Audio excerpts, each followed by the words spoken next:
Fala galerinha, tudo bem? Hoje eu trago para vocês nesta videoaula o gênero textual resenha crítica. Tem muitas dúvidas, muito questionamento sobre esse gênero textual e hoje eu vou esclarecer algumas dúvidas, alguns questionamentos de vocês, ok? Vamos lá? Primeira coisa que eu devo saber, o que é uma resenha crítica? Eu preciso entender o gênero textual para escrevê-lo, certo?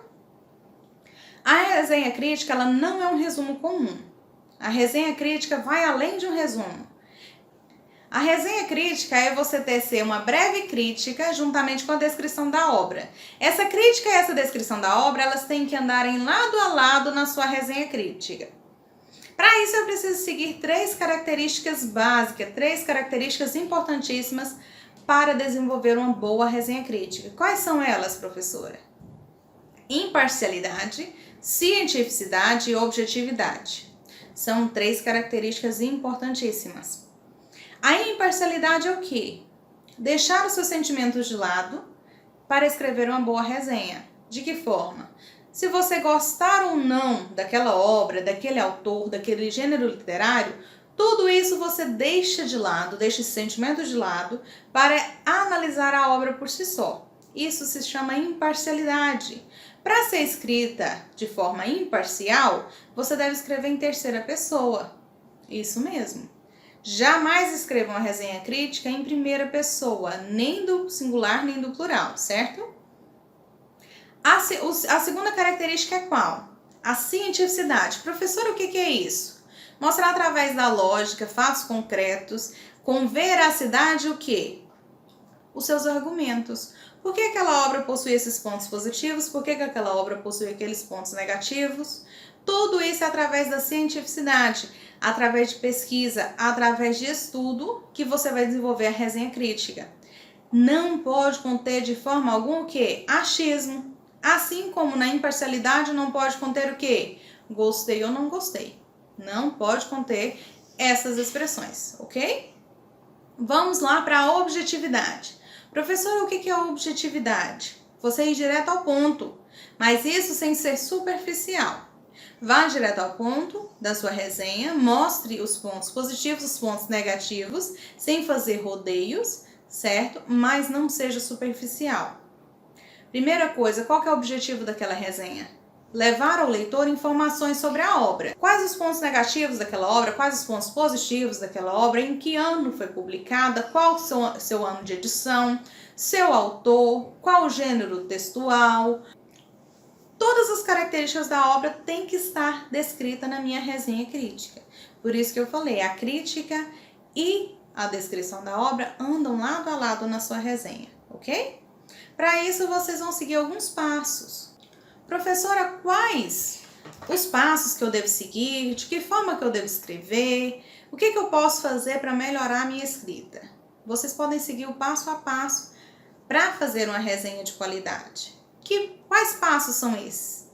Vou explicar para vocês. O primeiro passo de uma obra que está sendo analisada. Se a professora pediu uma resenha de uma palestra, de um livro, de um filme, de um texto, qual que é o primeiro passo a se seguir? Ler. Uma leitura breve sobre o assunto. Ao fazer essa leitura, você descobre o segundo passo. Que é o que o segundo passo? Descobrir o tema, certo? Então eu vou descobrir o tema daquela palestra, daquele filme, daquela obra, no geral. Eu descobri o tema daquela obra, eu passo para o terceiro passo.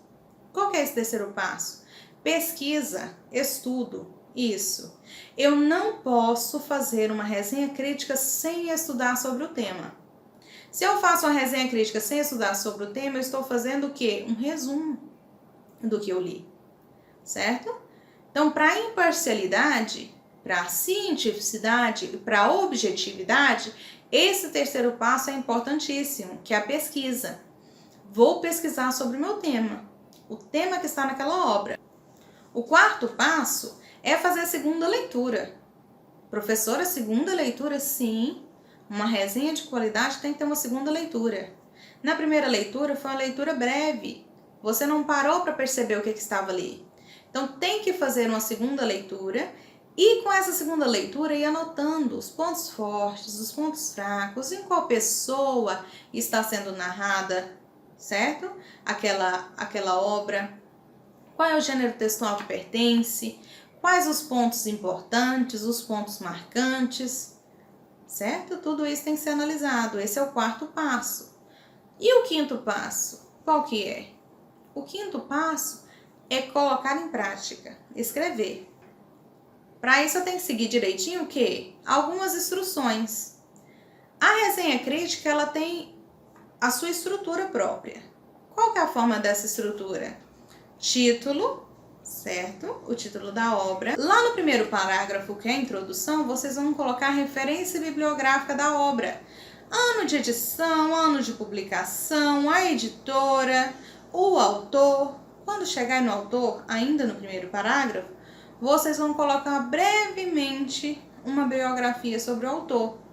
Seu ano de nascimento, se já morreu o ano de sua morte, as suas principais obras, o gênero textual que ele usou nesta obra. Tudo isso é no primeiro parágrafo, que se chama introdução. Para o desenvolvimento, eu faço a minha resenha. Coloco os pontos fortes e os pontos fracos daquela obra, ou seja, os pontos positivos e os pontos negativos daquela obra. Para isso, eu separo 2 a 3 parágrafos, certo? Onde eu vou colocar os pontos fortes e os pontos fracos ali. Então, para o primeiro parágrafo de desenvolvimento, eu separo com ponto positivo, analiso o ponto positivo e coloco ali. Para o segundo parágrafo de desenvolvimento, eu posso colocar um ponto negativo. Terceiro parágrafo de desenvolvimento, eu posso colocar ponto positivo ou negativo. Depende da obra, se eu analisei mais pontos positivos ou mais pontos negativos, tá? Aí nós vamos encontrar o que no final? A conclusão. Essa conclusão, na resenha crítica, no gênero textual resenha crítica, o nome é avaliação crítica. Aí sim você vai colocar, né, a sua crítica final, em terceira pessoa, jamais em primeira pessoa. A obra é interessante por qual motivo? Vocês vão colocar ali na conclusão. Vocês vão fazer uma finalização aí do seu texto, da resenha crítica. Assim você finaliza a sua resenha crítica, certo? Outra coisa que eu quero explicar para vocês sobre a estrutura. Não adianta eu escrever bem, respeitar o gênero textual, as características do gênero textual, se eu não tenho estilística boa na minha redação. Quantos parágrafos deve conter em uma resenha crítica? São de 4 a 5 parágrafos. Um para a introdução, onde você vai colocar a sua referência bibliográfica, referência sobre o autor. Para o desenvolvimento, você pode colocar de 2 a 3 parágrafos, que são os pontos positivos e os pontos negativos daquela obra. E para a conclusão, que no caso chama avaliação crítica, um parágrafo. Professora, pode ter mais de um parágrafo na introdução ou na conclusão? Sim, desde que o seu desenvolvimento seja maior na sua resenha crítica. Pois é nele que vocês vão colocar o quê? Os pontos positivos e os pontos negativos. Agora vamos falar de estilística. Professora, o que é isso? Um texto bonito aos olhos de quem lê. Seguiu os passos aí para fazer uma boa resenha crítica. Obedeceu às características do gênero textual. O seu texto precisa ir além. Ele precisa estar bonito aos olhos de quem está lendo. Para isso eu preciso o quê? Obedecer o distanciamento dos meus parágrafos. Que distanciamento é esse? De 1,5 cm a 3 centímetros cada parágrafo, certo? Se meu primeiro parágrafo tem 2 centímetros, o meu segundo terá que ter 2 centímetros e assim por diante. Obedecer a delimitação das margens. Iniciei meu parágrafo, vou até o final da linha, até o final da margem. Passo para a linha de baixo, no início da minha margem, no início da linha. E assim por diante.